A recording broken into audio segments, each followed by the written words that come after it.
Nearly 7 years ago, right after the last big eclipse that we had in 2017, I was mowing the yard, a job that normally takes me about an hour. There's not much to do. It's push mowing, no big deal. But that day, it was a big deal. I struggled. I struggled hard with it. I kept having to stop every 5 to 10 minutes. I thought that I was having a heart attack. I was only 33 years old, so that definitely couldn't be a heart attack, right? Things don't happen to people like that. I got cooled down, finished off the evening, went to bed, and then I drove to work the next morning because I was working away from the house that day. And I had a plan. You see, the place that I was working had a quick care place in the same parking lot. So at lunch, I could just go over there and shut everybody up. You see, I had not felt good in nearly a year. I was bruising. I was having nosebleeds every day. I I would come home and fall asleep on the couch at like 3 or 4 o'clock. It was not good, but I was fine. I'm 33 years old, got a successful business, got a great family. Things are going to be okay. I didn't need to go to the doctor. I didn't have time to go to the doctor. But that day, I went to the doctor because I needed to shut my parents up. I needed to shut my wife up. I needed them to know that I was okay. You know, some of you smarter people probably know where this story is heading. What with the bruises and the nosebleeds and all that. I didn't. I didn't think that that was any big deal. I didn't realize my body was crying out for help. So that day at lunch, I went to a quick care place and I told them the list of my problems. They were like, "You shouldn't be at a quick care place. This is stuff to, handle with your regular doctor." I said, "I don't go to the doctor." But they went ahead, they drew some blood just to make sure, because, they're not going to do nothing. After they left the room, I even took a picture of my arm bandage and sent it to Shannon and tell her, I'm just trying to make everybody, feel better and letting you know that I'm going to be okay. They just took some blood, all good. And then right after I sent that text message, the doctor walked back in.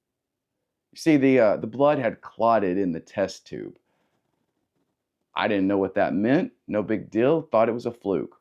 They took some more blood. And a few minutes later, they come back in the room and they had run the tests. They had gotten that blood to work. My white count was 180,000. I didn't know what that meant. I knew surely it didn't sound good. I could tell by the look on her face that it wasn't great, but that's a lot.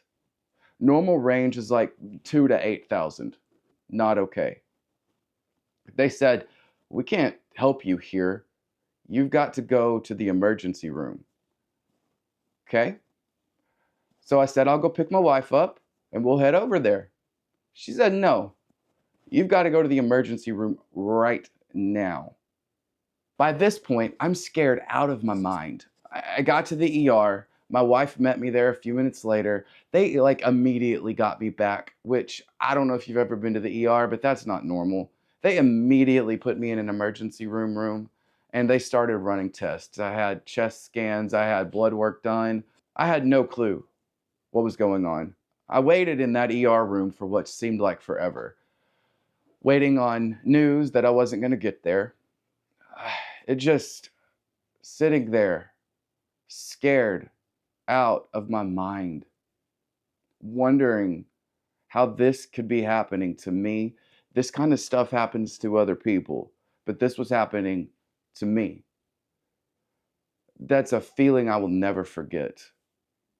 They finally got me into a room and got me settled down, got got me to sleep. I was sleeping good. Got woke up in the middle of the night at like 3 o'clock in the morning by a doctor telling me, "It looks like you might have leukemia, but don't worry. It's not the bad leukemia. It's chronic lymphoblastic leukemia. It's something that, people get and they die with something else in old age. Just something that has to be treated. It's going to be okay." He said that the only thing was that it was odd that I was so young. and getting CLL. It's an older person's disease. He said that the next day they would run a scope down my throat and look at some things that looked a little suspicious in my chest. And then after that, sometime that week, they would do a bone marrow biopsy just to see exactly what kind of leukemia it was and make sure that it was CLL. But you rest, you go to sleep, it's going to be okay. You're going to live. Well, that's a lot to process at any time of the day, much less 3 o'clock in the morning. But I tried to go back to sleep, couldn't go back to sleep. Finally, that morning, they wheeled me out, went into the surgery room to have a scope put down my throat to get checked out, knowing, that it's probably fine, no big deal. I was going to have a sore throat, but other than that, nothing. And then later that week, they would do a bone marrow biopsy, like I said. I woke up back in my room with a doctor standing there.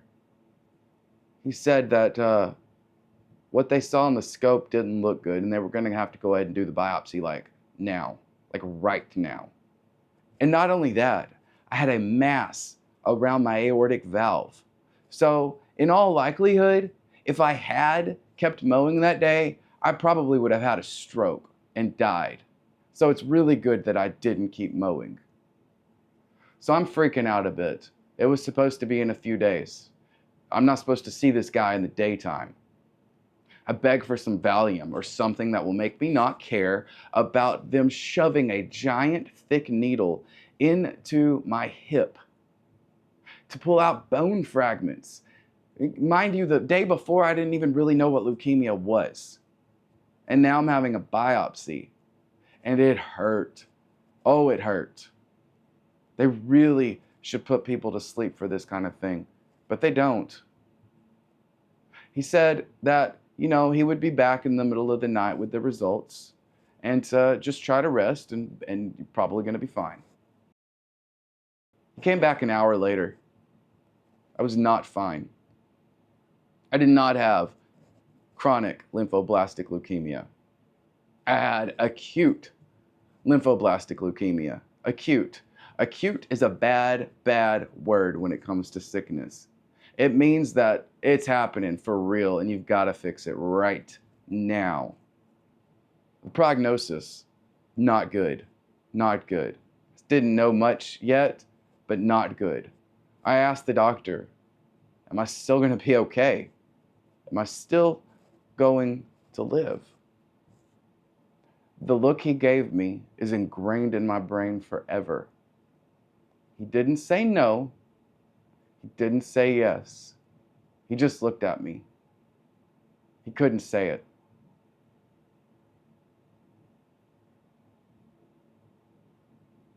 So, ALL is a pretty serious disease. It's usually curable in children. I think 90% cure rate. So that's positive.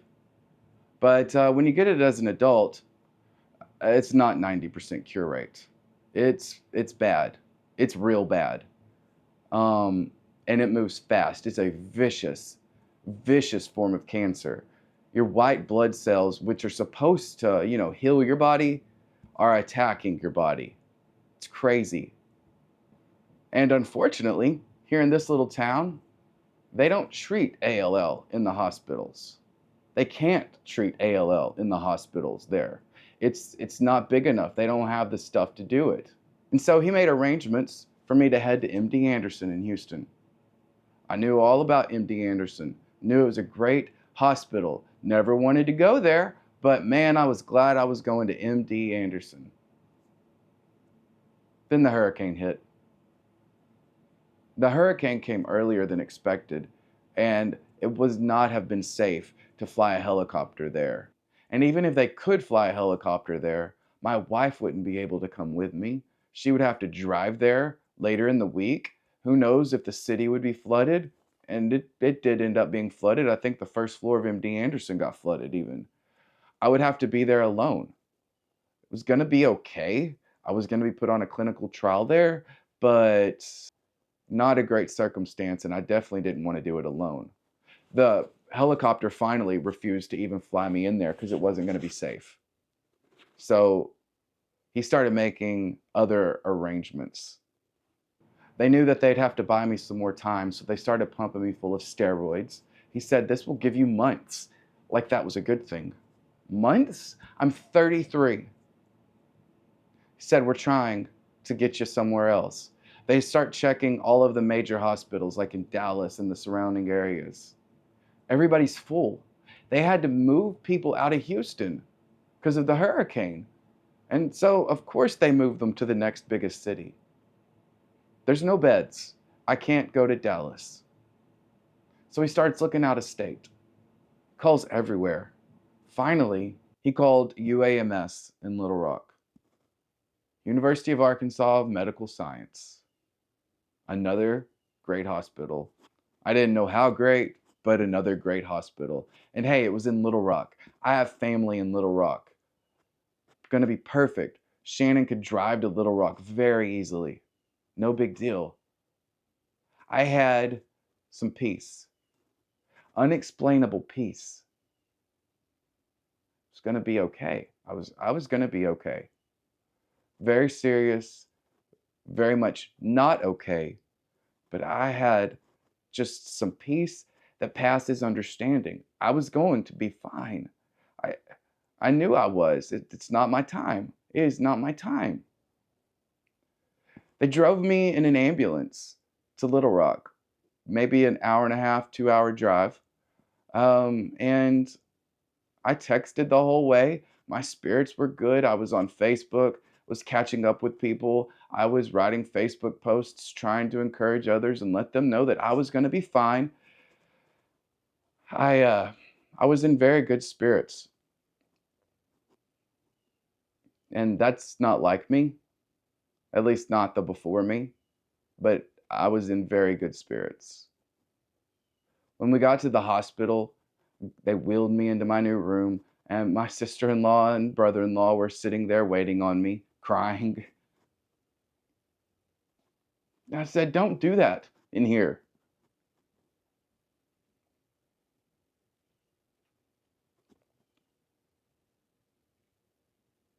I said, "I'm going to be okay, and we're not going to be crying." We left our 3 kids, an 11-year-old, a 7-year-old, and a 5-year-old in Texarkana. When Shannon got in the room, the medical team came in. They said, "You guys are going to be here for about 28 days. We had no clue that we were going to be there that long. But okay, we're in this. We got to fix this. 28 days it is. They explained to me what they were going to do. It was going to be ridiculously high-powered chemo called hyper CVAD. They would administer that to me for over like 7 days. And it would kill all of my white blood cells. And then they would begin the process of bringing those white blood cells back, hopefully this time without the cancer in them. Okay, let's do it. I told the medical team, "I'm not dying here. We're beating this." They weren't quite so optimistic.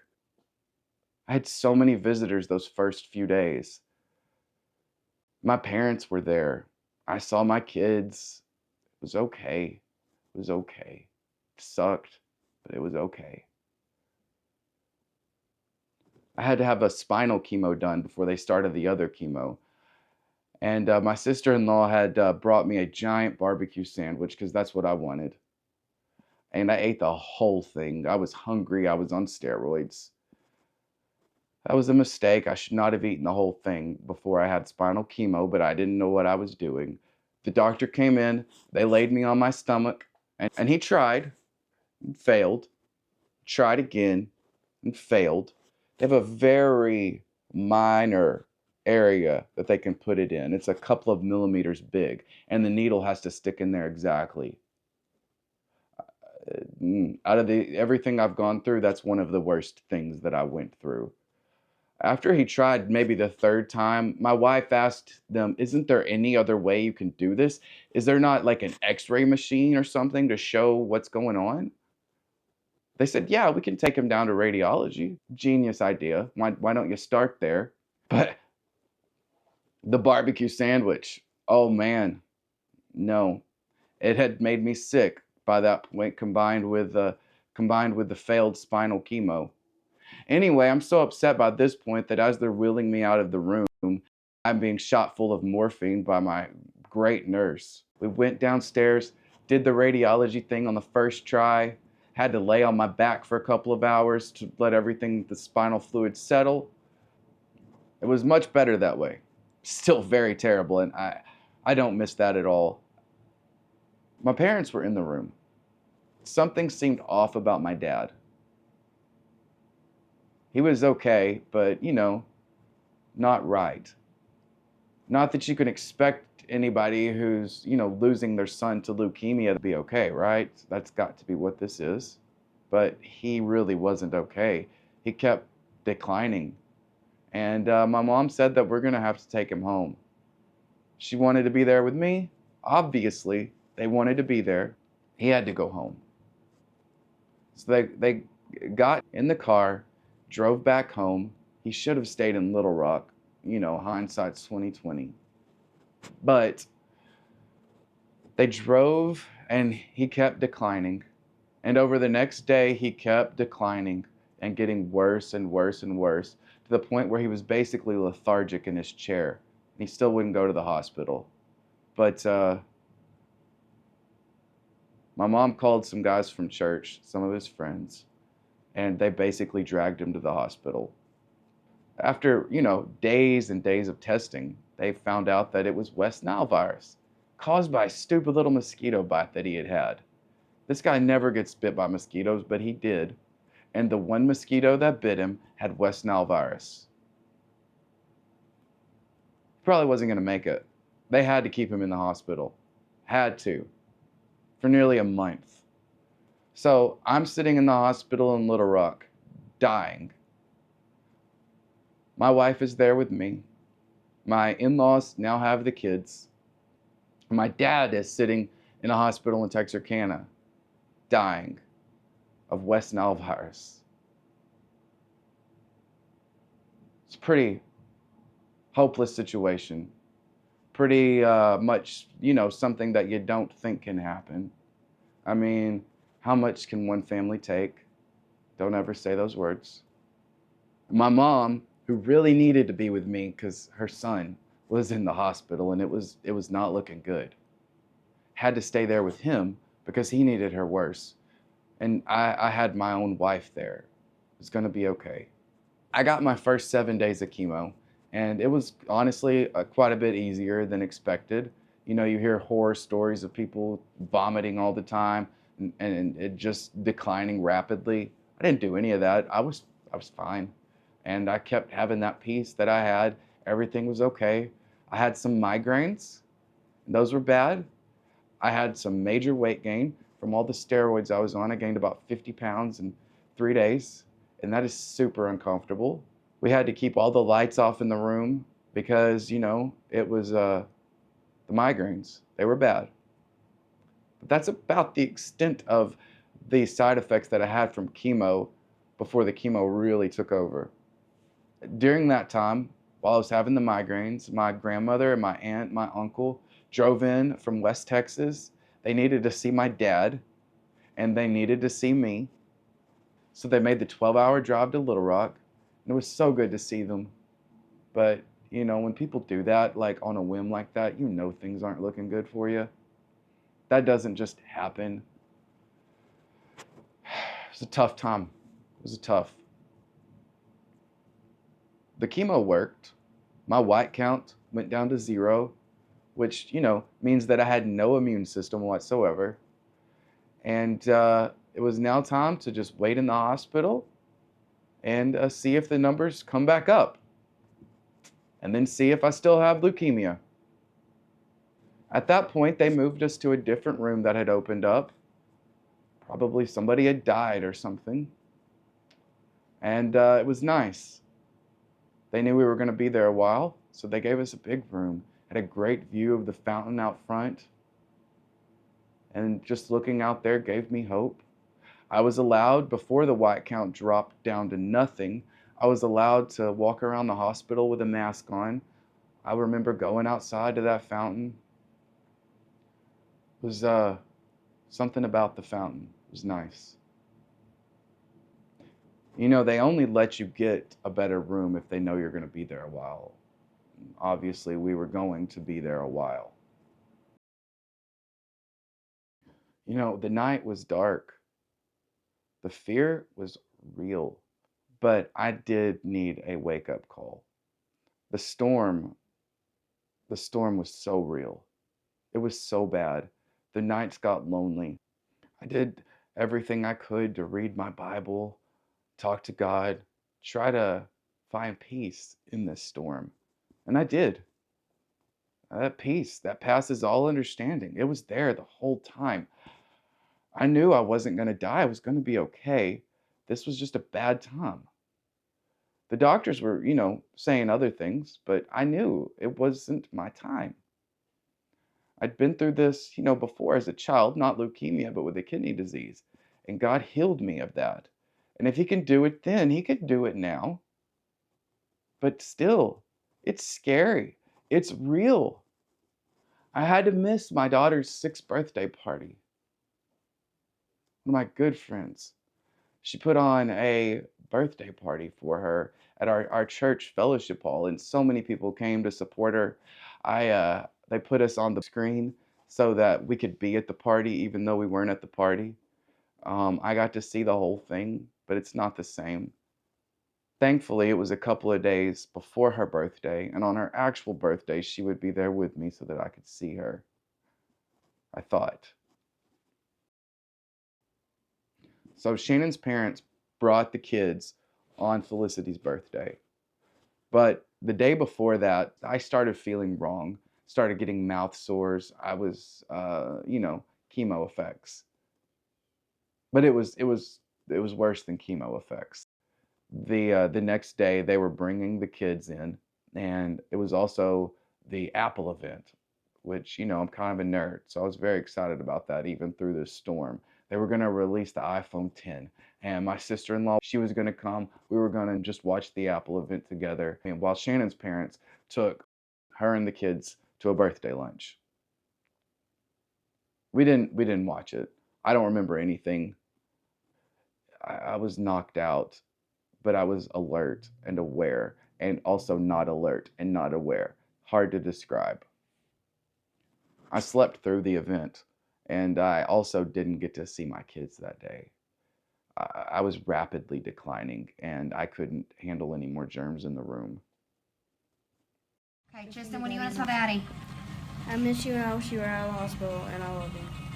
I love you and I wish you were out of the hospital. I love you, Daddy. What? I love you, Daddy. The kids left, everybody left. I started rapidly declining to the point where I was basically dying. I had an infection, and things were not going well. Didn't seem like this was the leukemia doing this, because my white count was 0. It's pretty easy to get an infection when your white count is 0. The problem is they didn't know where the infection was coming from, and if you don't know where it's coming from, you can't really fix it. So I was on powerful IV antibiotics. It was working through me, but that wasn't quite good enough. And they moved me to a morphine pump, so I could click it anytime that I needed morphine. And I did a lot because I needed it. I was in a lot of pain, and I had some weird dreams. I still remember some of the dreams that I had. I felt like I was typing on a computer. Felt like there was a waterfall by my bed. It was so weird, so weird. I felt like I gotta work. I gotta get to work, and I started hammering. I I I make videos. I don't hammer, but for some reason I thought I needed to hammer something. It's crazy stuff. They put me on a morphine pump because I was unable to swallow any of my pills and I had to have the pills. They switched me to all IV medications, which they don't like to do because they don't want you to stop using things. Because when you stop using things, when your body's in that state, you kind of just die. but I had an infection. They didn't know where it was. While I was declining, my nurse came into the room and she told me point blank, if you don't want to die, you've got to get up, you got to go to the bathroom, and you've got to eat something. Well, obviously I didn't want to die. So I pulled myself together and I got out of that bed and I walked around and I went to the bathroom and I laid back down. And I did that like every couple of hours. I was not going to die in that bed. And I didn't. I started losing my hair around this exact time, the 12th to the 13th of September. And I had a beard, always had hair, except for a time previously when I had been on chemo as a child because of my kidney disease. But I kept waking up and there was hair on my pillow. I knew that that was coming, but that is so difficult to see and to feel. Even though we didn't see them the day before, I really did want to see them. And we knew that they needed to be a part of shaving my head. It was going to be a big deal, and they needed to see it. And so my kids came in there, my in-laws came in there, and we borrowed a razor and took care of it. My father-in-law was there, and he got his head shaved when I got my head shaved to support me. And it really did. It really did support me. When I saw my dad, he had shaved his head too. It really does help. They figured out what was going on. I say they. My wife figured out what was going on. She asked, could it be the central line that was in my chest, what they were running all the fluids into? They said, probably not. That doesn't normally happen, but we'll take it out, we'll check it. It's a good idea. It was the central line. It had gotten a staph infection inside of it. And that was being pumped into my heart, which was, killing me, even though I had antibiotics. Once they pulled that out, I started getting better. I mean, still leukemia, but I started getting better. That same nurse who told me I was going to die if I didn't get out of the bed came a couple of days later because she was back on her shift and was very surprised to see me. She said that I thought that you would be in heaven by now. Okay, that's real. Glad I got up. Glad we figured that out. Those words hit me hard. Everything became much too real at that point. I don't want to die. Nobody wants to die. But man, hearing those words from a medical professional that she thought that I would be in heaven by now, it's crazy. No one's prepared for that. So much more happened in those 28 days. And, I'll probably never remember most of it. It's a crazy, crazy time in my life. But it seemed to go really fast and really slow at the same time. A few days after the infection was mostly cleared up, they asked me if I wanted to go home. I almost didn't want to go home. I had nearly died a few days before. Are you guys crazy? You're sending me home? They said, yeah, you can't live in the hospital. You can go home. We can put you on IV antibiotics at your house. Your wife can give them to you. It'll be fine. Okay. So they put in a PICC line in my arm for her to be able to give me antibiotics and for them to do the rest of the chemo on, when I had to come back. And they did a bone marrow biopsy before I left. Very uncomfortable again. No Valium this time, nothing. Just a little lidocaine in the hip and then a giant needle in the hip. It hurts.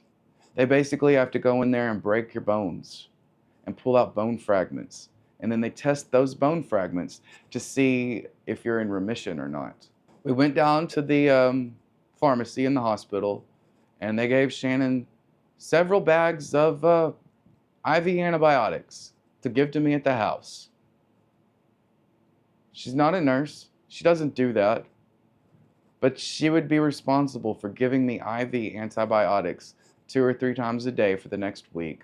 She would be responsible for cleaning my PICC line, changing my bandages, taking care of it. This girl with no medical experience would be in charge of this. But it was okay because we were going home. I didn't die in the hospital. I was okay. And that drive was wonderful. I felt so free. I felt so alive. I cannot describe it. We knew we would have to be back in a few days to visit with the doctor and see, where we were at remission-wise. But man, I would get to go home. I saw my kids. We played. Oh, it was great. Best part is I saw my dad. I didn't know if he was going to make it. I hadn't really talked to him in over a month because he was out of it. He had made it. He was out of that hospital, and he was okay too. They thought he was going to die. He didn't die. We were both just so grateful to see each other.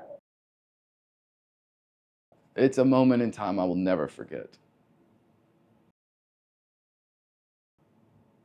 A couple days later, Shannon and I drove back to Little Rock. My sister-in-law met us there so she could listen too. And got some bad news. The chemo had not killed the leukemia. There was still like 2% left in me. Usually with ALL, the prognosis is much better if you kick the leukemia in the first month and then you go on maintenance chemo and you can usually be okay. But that hadn't happened. So I had to go back in the hospital for another round. Which that round was planned anyway, but it stung knowing that I still had this leukemia after all that I had been through, after nearly dying of a stupid infection.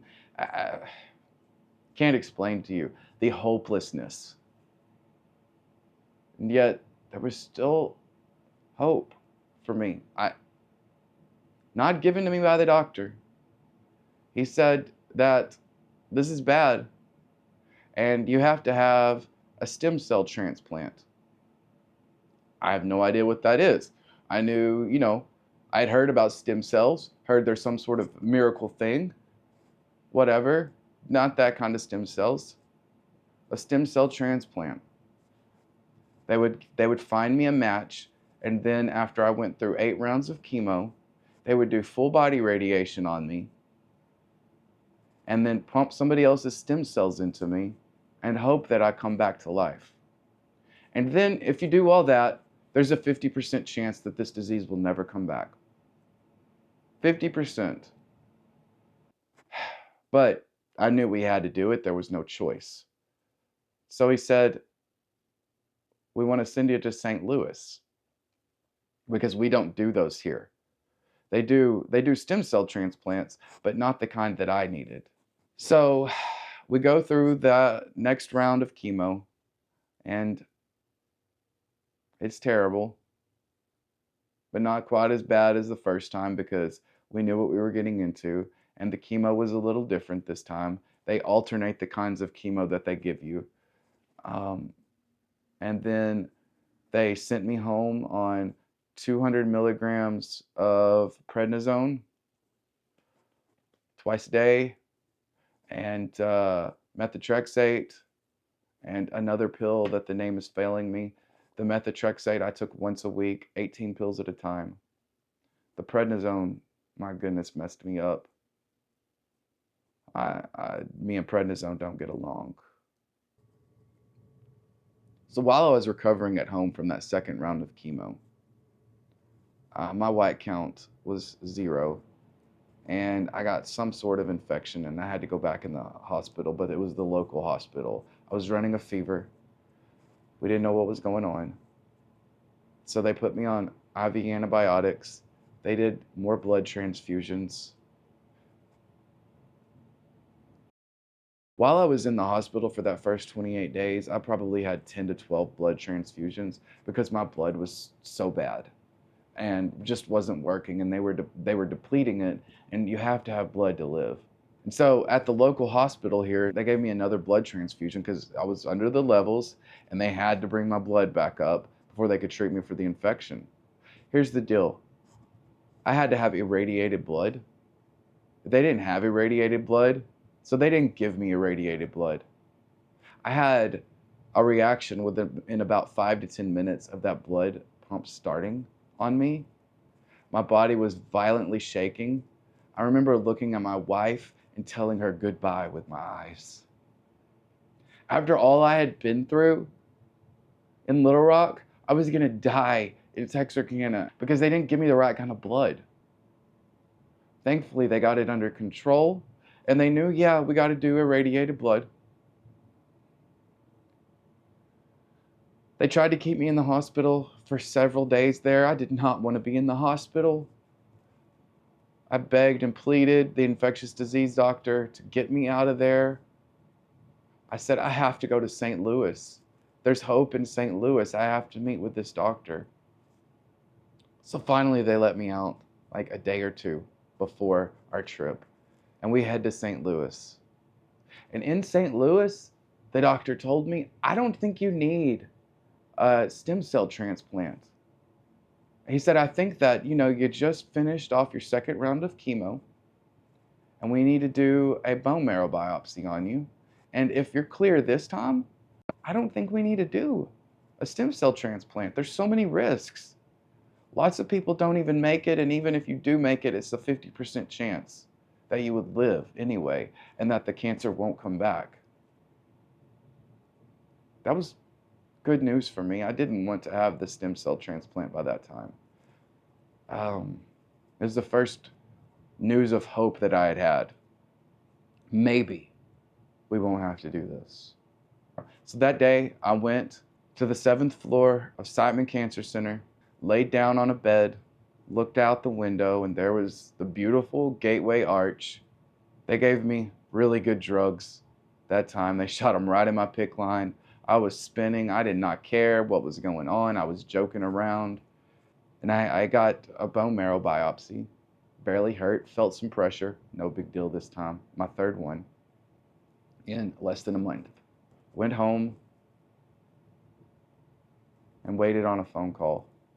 By the time we got the phone call, I was back in Little Rock, spending the night with my brother-in-law and my sister-in-law because I had to be checked into the hospital the next day for my third round of chemo. And the third round is like the first round. So I knew what I was getting into. We weren't going to have to be there for 28 days this time. We would be there for a week, and I would go home and recover. My white count would go 0 at home, and then it would come back at home. I got a phone call at their house the night before I was supposed to go back in the hospital from the nurse at St. Louis. And she told me, he told you that you weren't going to have a transplant if this test came back clean. She said, unfortunately, it did not come back clean. You still have a little bit left. MRD, minimal residual disease. And we're going to have to do the stem cell transplant. So we're going to begin the process of trying to find you a match. Usually they use a sibling match if somebody matches you. My sibling's adopted, so that wasn't an option for me. I went to the hospital, UAMS, the next day to begin chemo. Pretty hopeless, still at peace though. I didn't feel bad during that week because that was not the week that my body would go into what's called nadir, which is, chemo goes like this. You have this, and then you have a rapid decline.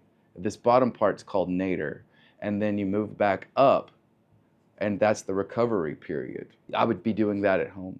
So I really didn't feel bad that week. It was fine. But I had lost a lot of hope. Things were not going according to plan still. I was a special case. You don't want to be a special case when it comes to things like leukemia. You don't want the doctors to have to guess what to do with you. So they administered the chemo over the next 5 to 7 days. I can't remember. I went to the lab before we left because I had to get something new called Neulasta. It's a $27,000 little machine that they stick on your back, and it administers a medicine called Neulasta about 48 hours after they put it on you. So that they time it perfectly for whenever you end chemo. They time the Neulasta to beep, and then it injects you. It doesn't hurt really when it's injecting. And then over the course of the next week or so, it rebuilds your white blood cells. They put it on me. We go home. We feel free again. Play with the kids. Love and life. Just soaking up what I had because I knew that my chances were still very, very grim. A few days later, the Neulasta hit. As it's rebuilding your white blood count, it hurts. It's unbelievable pain. I had some of my darkest nights with that. I was on oxycodone. I tried everything to fix the pain. Nothing helped me. It just hurt so bad. Up to that point, I had never realized how somebody could beg for death, but I was begging God to kill me. Death had to be better than what I was going through at the moment. But finally, the pain stopped, and I was okay. About a month later, I had to go back for round 4. And this started getting routine. I would go for round 4, then go back to St. Louis a few days later for them to keep an eye on me and check me. We were Little Rock to St. Louis, Texarkana, back and forth, back and forth, back and forth. We ended up doing 8 rounds of chemo. I had just started going to an alternative doctor. I was driving 4 hours to go do that. Was doing chelation, UVB. I was trying everything. UVB is where they pull your blood out. They put it under a fluorescent light and they put you back in. It sounds like kooky science, but my goodness, I was trying everything. Chelation is where they hook you up to an IV and they pump you full of chelating things which pull heavy metals out of you, and also high-powered vitamin C. I was trying everything. I didn't tell my cancer doctors that I was doing that part, but I was not going to die. I did not want to die. And when I started doing that, I really feel like I started getting better. I at least started feeling better. I was gray. I looked terrible. But when I started getting that alternative treatment, the life came back in me. This color started coming back to my skin. I was feeling good. I went to my in-laws' house and I picked up my son and I lifted him in the air. It was beautiful. I couldn't do any of that. I really feel like that stuff helped. Maybe it didn't cure, but it helped. So I would do chemo, Neulasta, terrible, chemo, Neulasta, Little Rock, St. Louis, Kirbyville, Little Rock, St. Louis, Kirbyville. Lots of driving, lots of money spent, so much money spent. The alternative doctor didn't take insurance. He was cash only, which, sounds sketchy. And it probably was sketchy. And that's okay, because the life came back in me. And you know what? You know what he told me the first day I met with him? He said, I've treated lots of people with leukemia, and none of them have died. He said, keep getting the chemo, but don't do that stem cell transplant if you can get away with it. Don't do that full body radiation. That's hard to come back from. I didn't have a choice. I had to do what they said to do in St. Louis or I was going to die. But we were having trouble getting it paid for. It was expensive. It's like $80,000 up front. That was delaying things. The lack of a match was delaying things. I think that there's a blessing in the delay. God was working. God knew what he was doing. We went back to St. Louis in January and had another bone marrow biopsy. Got a call a few days later. You're in remission. Those words were so sweet to hear. I mean, I knew I was going to have to still have the stem cell transplant, but it's much better to have a stem cell transplant when they've already cured your leukemia than to let the full body radiation do it. I'd still have to have the full body radiation just in case, but my goodness, the prognosis got a little bit better that day. I still did not want to have that stem cell transplant though, especially after talking to the alternative doctor. But I was going to do it. I was going to do it. We were trying to come up with the money. We were looking for the match. We were doing all the things. I kept getting on chemo in Little Rock, come home, heal, take the Neulasta, go back, get more chemo, go to St. Louis. This was my life now, traveling and going to the hospital and staying at the hospital. Finally, my doctor in St. Louis came up with an idea. He still didn't want to do the stem cell transplant. We were going to do it, but he didn't want to. So he said, there's one more thing we can do. We can run a test on your original bone marrow biopsy and see exactly what kind of leukemia you have. I mean, we knew it's ALL, T-cell ALL, terrible disease, but there's different levels of prognosis there. We were able to get the tests from Texarkana, and I sent it off to, there's like one lab in the country that does this, and it took a deep look at it. And I got a phone call that test had come back, and my leukemia was neither bad nor good, but they didn't want to do the stem cell transplant anymore. I don't know if it was about the money. I don't know if it was the test. I don't know if it was just the hand of God intervening in the doctor's mind, but they did not think I needed it anymore. And oh my goodness, that was great news. Still had to go back to the hospital to have more chemo. I had to have 8 rounds done, but I knew April was coming. And in April, I was going to have one more bone marrow biopsy. And if that was clean, we were good to go on maintenance chemo. Wonderful news. Wonderful news. But I still had leukemia. This was still definitely going to come back. It was still going to be bad. All the things, you know. But I was living one day at a time by that point. So any good news was, you know, I was grateful for it. I finished my last round of chemo, I think in March or April. I don't remember the exact date, probably March. I went home, ended up with an infection. I had to go back to the same hospital that had originally diagnosed me. This time their mess up was that although they were administering IV antibiotics, they were administering it to the floor instead of into my tubes. So it wasn't doing anything. So I was laying there dying. After all of this, I was laying in that bed dying.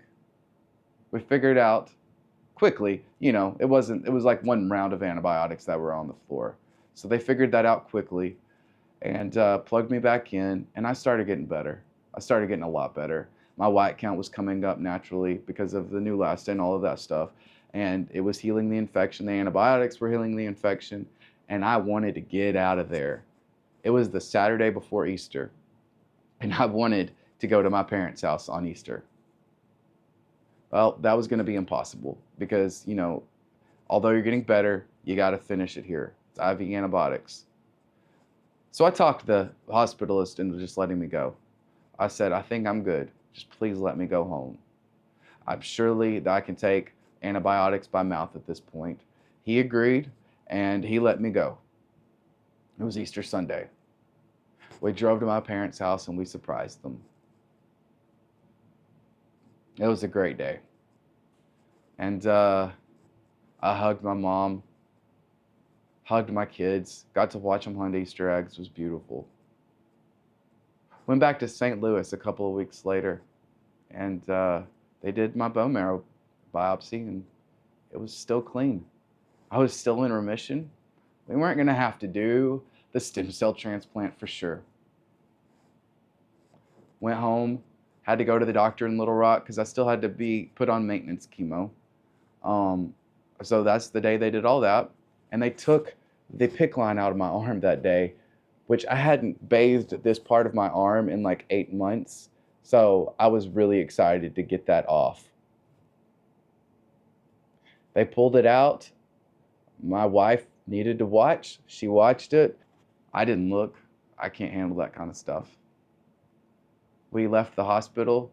We went and bought tickets to see Brad Paisley. We got nearly on the front row by chance for a half price. It was great. It was such a great day. They put the date on the screen and I took a picture of it. I think it was April 12th. It was the best day. It was the best day. Things were looking so up. It was going to be good. And it was good. God had seen me through that dark period. I was going to have to stay on maintenance. I was going to have to continue to get bone marrow biopsies to make sure that, we stayed clean. But there wasn't going to be a stem cell transplant, and there wasn't going to be any of the stuff that goes with that. We stopped looking for a match. We stopped worrying about the money. We stopped all of that stuff. I just went on maintenance chemo, which still required that terrible prednisone, still required that methotrexate, but my goodness, it didn't require the Neulasta, and that was great. Later that summer in 2018, I was at the local doctor's office here just getting blood drawn. They had to keep checking my blood every couple of days because I was still on maintenance chemo and it was still all fresh and new. They had to make sure I didn't need blood transfusions and all of that. I got a phone call from my dad. My mom was supposed to pick me up and take me that day. And he called me. He said, "Can you make it by yourself, or can Shannon take you?" I said, "Yeah. What's going on?" He said, "Your mother doesn't know who she is. She doesn't know who she is. She doesn't know who I am. I just had to retell her that you had leukemia and that she was supposed to take you to the doctor. She just had to relive all of that. I don't know what's going on. But I have to take care of her. I have to take her to the doctor. So she can't take you today." Well, it turns out that she had to have open heart surgery again. This had happened in 1995 and it happened again. She was having mini strokes. The hole in her heart from that surgery had reopened and it had to be patched a second time.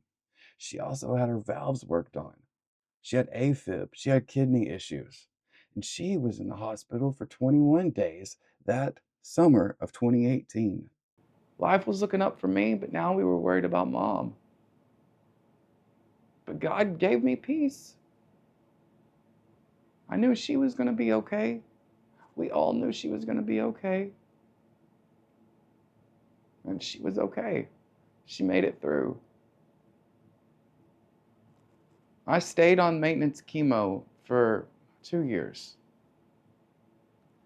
Taking those pills, 18 pills every Thursday, chemo pills every day, prednisone, and I did my natural stuff.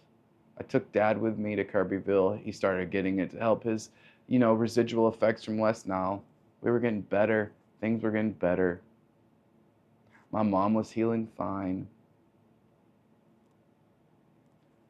And on April 2nd, 2020, right in the midst of COVID, right in the midst of a lockdown, I took my last chemo pill. But something had happened the month previous to that. My father-in-law had gotten sick. It was cancer. It was bad, bad cancer. And he had no hope. There was no way he was going to make it more than a few months. So here I am, finishing my chemo and doing so much better. And my father-in-law was going to die. No hospital would even hardly treat him. Why do we have to go through these things? Why can something good happen and then something bad immediately happen after that? It was COVID time when he was sick. We couldn't hardly see him if he was in the hospital, and we were scared to get out of the house because of me. We certainly didn't want me to catch COVID. I still had a weakened immune system. So we hardly saw him. And he died that September. He deteriorated to nothing.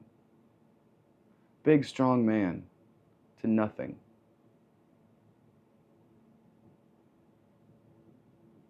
It's not fair.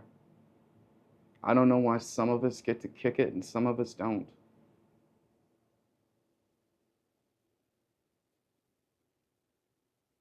I don't understand it. And I don't know why all this had to happen to me. I don't know why my life had to get uprooted at age 33. I don't know why I had to go through all of these storms. But I know that this all happened to me for a reason. I know that I was put through this storm of my life for a reason. And I hope that it's to help somebody else who may have to go through that, to let them know that it's going to be okay. And I learned a lot of lessons, but I certainly haven't gotten everything right since then. But I do know this: the doctors and my treatments were extremely important. But God healed me. I should not be sitting here right now. My doctors are still dumbfounded that I still come for a visit every 6 months and that I haven't died yet. I have no sign of leukemia. I haven't bruised since that first month in the hospital. I haven't had a nosebleed in 4 or 5 years. God has healed me. Even if I die today, God has healed me. He's given me extra time. He has let me see my kids grow up. My son, who was 11 when all of this started, graduated in May. He's 18 now and just started college. My middle son is 14. The son who heard a little too much in the hospital room in Texarkana and broke down in tears because he knew daddy was going to die. He's 14 and I've watched him grow up. My beautiful little girl, whose birthday party I had to miss that one time, she just turned 13. God did another miracle. After all that chemo,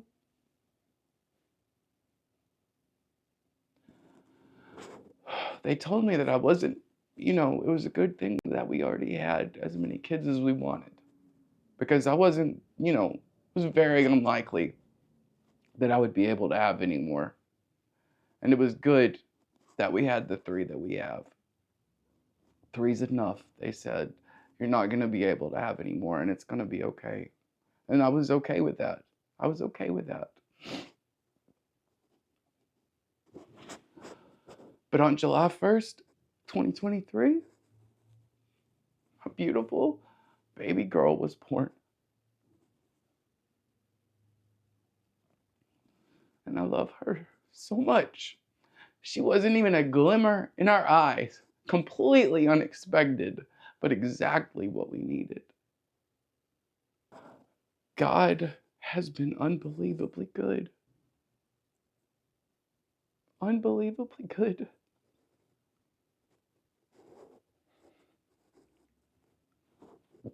Through everything that I've been through, I never really lost hope. I knew I was going to be okay. I am okay. If it comes back tomorrow, and it could come back tomorrow, my prognosis still isn't great. They're still surprised that I'm alive. But if it does, God is still good. He's still good. You've probably heard it said that God is no respecter of persons. And that's true. If this can happen to me, it can happen to you. But guess what else? If God can lead me through this storm and me come out better for it, then He will do the same for you if you will let Him. There's nothing stopping God from being there with you in your storms except you. And you will have storms. It may not be anything like what I've been through, and I pray to God it never is. I wouldn't wish this on my worst enemy. But you will have storms. And you know what else? Lots of people have faced bigger storms than me. My father-in-law didn't make it out alive through his storm, but he still won. He's in heaven now. So God still led him through his storm. During one of my stays at the hospital, my dad gave me a bracelet with an anchor on it. And it said, we have this hope as an anchor for our souls. That hope is Jesus. It's Jesus. He is the anchor in the storms of this life. The clouds are hovering. You can hear thunder in the distance. It might be a hurricane. It might be a little rainstorm. But a storm is coming. Your life could be completely upended and changed in a second. The dreams that you had can change. Please remember this story when you're in your storm. And remember how God was there for me. How He gave me peace that passes all understanding. Even if He doesn't heal you, He can heal your soul. We have this hope as an anchor for our souls.